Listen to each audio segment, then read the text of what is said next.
सिद्धि की शादी के बाद वो ससुराल चली जाती है। पीछे रह जाती है भाभी रानी।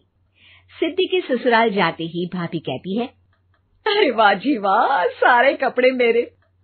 हाय रे पैंट, अरे वाह वाह, मजा आ जाएगा। अरे ये सिद्धि की अलमारी के सामने खड़े होकर क्या बड़बड़ा रही है? जाकर देख मेहमानों को विदाई की मिठाई मिली कि नहीं। अब हाँ माँ जी, क्यों नहीं, लेकिन पहले कपड़े तो बदल लूं। अब रानी आ जाती है सिद्धि के उन कपड़ों में जो वो ससुराल जाने से पहले घर छोड़ जाती है।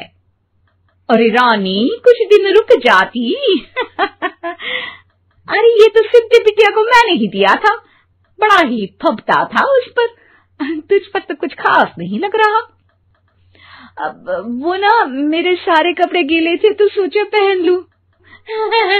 वैसे भी सिद्धि को कौन सा दिन पुराने आउटडेटेड कपड़ों को पहनना है।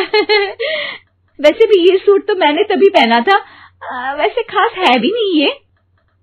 हाँ ठीक है, लेकिन ना मेरी सिद्धि पर तो जमता था। सारे मेहमान चले जाते हैं और सिद्धि ससुराल से मायके पहली बार आती है।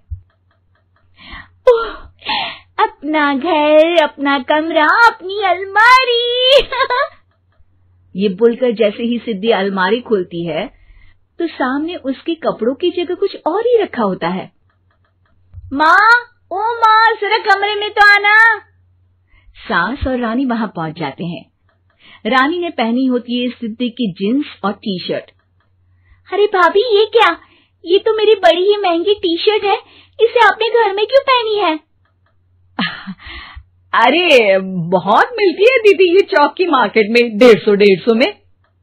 ओ भाभी प्लीज, ये एरोपोस्टल है, 2000 की एक टी शर्ट। ओहो, 2000 में तो दीदी 4 साड़ी आ जाए। अब क्या बोलूं? भाभी, ये मेरी अलमारी में छोटू के कपड़े, तो मेरे कपड़े कहाँ हैं? मेरी अलमारी में? अब दीदी आपको कौन से पुराने कपड़े पहनने थे? माना भाभी, लेकिन मैं जब घर आती तो यही सब पहनती ना। अरे तुम तो बड़ी कंजूस हो दीदी। खैर, वक्त आता है जब सिद्धि ससुराल के लिए रवाना हो रही होती है। अरे रानी, अंदर से सिद्धि का गिफ्ट ले आ, लड़की पहली बार ससुराल से मायके आई है। रानी अंदर जाती है और एक सिंपल सी साड़ी लेकर बाहर आ जाती है।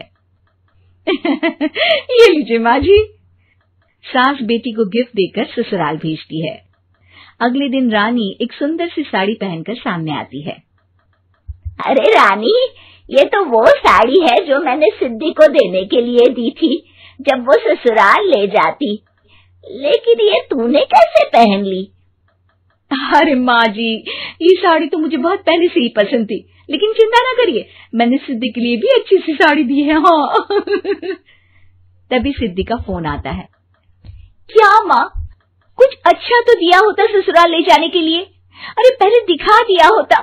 यूं चमकते हुए पैकेट में नौकरानी वाली साड़ी मत दिया करो माँ।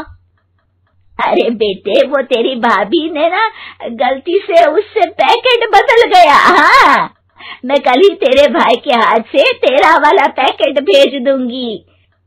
अरे रहने दो माँ, आई एम श्योर भाभी ने अभी वही साड़ी पहनी होगी जो तुमने मेरे लिए रखी थी। तुम तो समझ नहीं पाई उनको।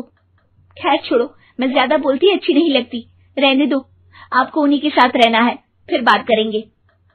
सास को रानी पर गुस्सा आ जाता है। वो उसके कमरे में जाती है जहाँ वो शादी का एल्बम देख रही होती है। रानी, मार्केट जाकर एक ऐसी ही साड़ी लेकर आ, कल प्रतीक जाकर सिद्धि के घर दे आएगा। अरे क्यों माँ जी, कितनी साड़ी देनी है दीदी को? यहाँ कोई सेल लगी है क्या? अरे चुप कर, मेरे बेटी के हिस्से की साड़ी खुद पहन ली, अब ज्यादा ज्ञान बांट रही है। एक दिन सिद्धि का फोन आता है। माँ, मेरी सास ने आप सबको खाने पर बुलाया है। सारे लोग सिद्धि के ससुराल पहुंचते हैं। खाना खाकर वो लोग निकल रहे होते हैं कि सिद्धि की सास सभी को गिफ्ट देती है। अरे बहन जी, बेटी के घर का खाना खा लिया, यही बहुत है जो आप ऊपर से गिफ्ट भी दे रही है।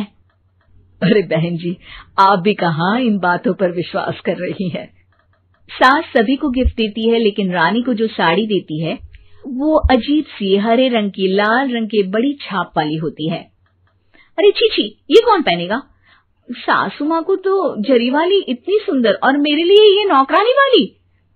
अरे भाभी, दरअसल मैं जब भी घर आती थी आप वापसी में ऐसी ही साड़ी देती थी ना, तो माँ ने सोचा कि आपको आपकी पसंद की ही साड़ी क्यों ना दी जाए।